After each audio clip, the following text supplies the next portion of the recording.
Bonjour et bienvenue dans J'ai choisi le numérique, le podcast de Numéum, la plus grande organisation professionnelle dans le numérique en France.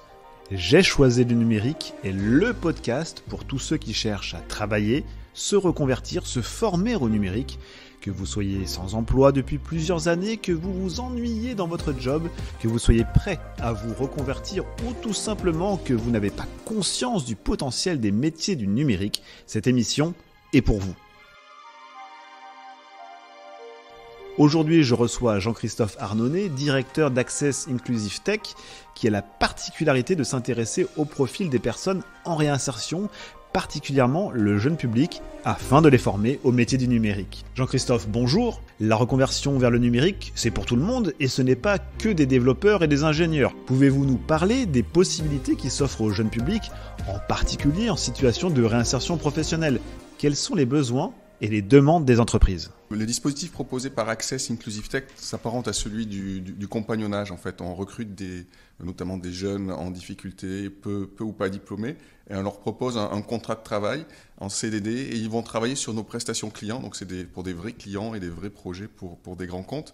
Et ça permet vraiment pour ces jeunes d'apprendre un métier en situation réelle sur des projets et d'acquérir des compétences dans l'informatique. Et la spécificité d'Access, c'est qu'il y a vraiment 3 piliers. Le premier, c'est un recrutement sur potentiel.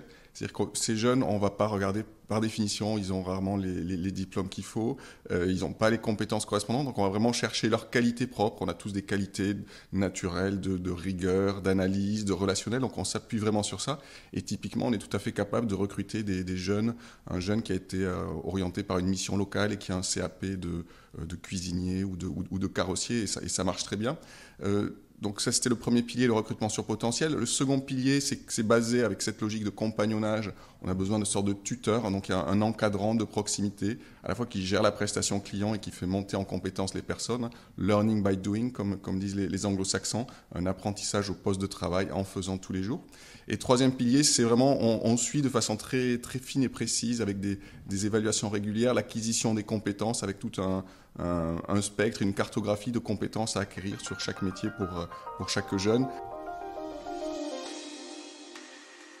Donc si je comprends bien, on voit que divers profils peuvent être admis et peuvent considérer un métier futur dans le numérique, mais cela signifie que de leur côté, les entreprises sont prêtes à recruter ces profils divers, y compris des plus jeunes ?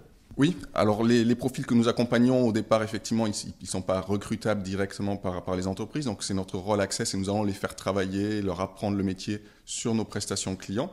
Et donc à travers nos prestations clients, directement ou indirectement, les entreprises contribuent au retour à l'emploi de ces jeunes et de ces personnes. Mais ensuite, comme c'est un parcours tremplin, l'objectif, c'est pas que les personnes restent éternellement chez nous, c'est qu'elles retrouvent un emploi dans l'entreprise classique. Et à ce moment-là, on a des clients ou des partenaires recruteurs qui viennent embaucher nos salariés. Et ce qui est vraiment valorisé par ces recruteurs, c'est nos salariés, nos jeunes, ont acquis une expérience réelle sur des vrais projets et qui les rend complètement légitimes avec finalement le potentiel sur lesquels on l'avait recruté au départ. Ce potentiel, nous, on a pu le transformer sur nos prestations en compétences et en une vraie expérience sur le CV. C'est important ce que vous dites, parce qu'on a tendance à parler que les métiers du numérique sont faits pour les geeks, pour les matheux, ou je ne sais quelle idée reçue, mais existe-t-il pour autant un plafond mental peut-être pour le jeune public qui l'empêcherait d'espérer travailler dans un métier comme celui-ci ? La difficulté est plus le décalage qu'il peut y avoir entre finalement la perception du numérique qu'ils ont pour leur usage personnel par rapport finalement aux vrais métiers numériques qu'ils vont trouver en entreprise et qu'ils vont apprendre sur nos prestations clients.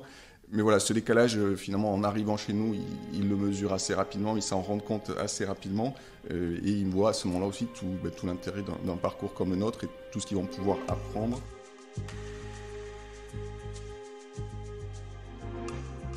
Quels sont les conseils que vous donneriez à des personnes qui hésitent encore à travailler dans le numérique ? Pour des personnes éloignées de l'emploi comme celles qu'on accompagne, je pense qu'il y a 2 questions à se poser. La première, c'est celle du métier. Voilà, on peut avoir une envie. Voilà, il y a effectivement des geeks, par exemple, ou des gens naturellement attirés par tel ou tel métier. Je pense par exemple au métier de développeur.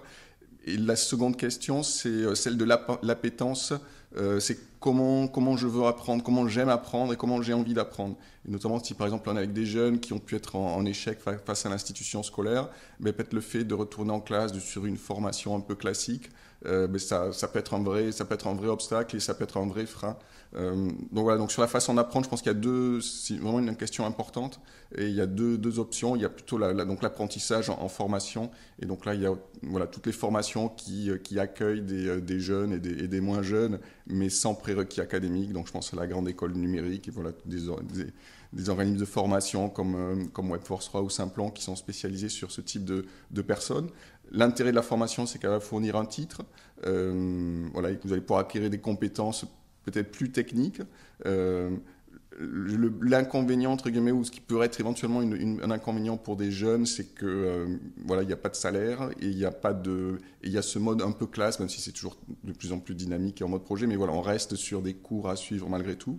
Donc ça serait l'option de formation. Et l'autre option qui, elle, est celle qu'incarne Access et d'autres structures qui sont dans l'insertion et le secteur du handicap, c'est cette option par le compagnonnage, l'apprentissage en faisant sur des vraies prestations. Et donc c'est vraiment un côté très, très opérationnel. On est chez un client tous les jours sur un projet concret dans la vraie vie. Et pour peut-être des profils éloignés de l'emploi, c'est peut-être plus approprié.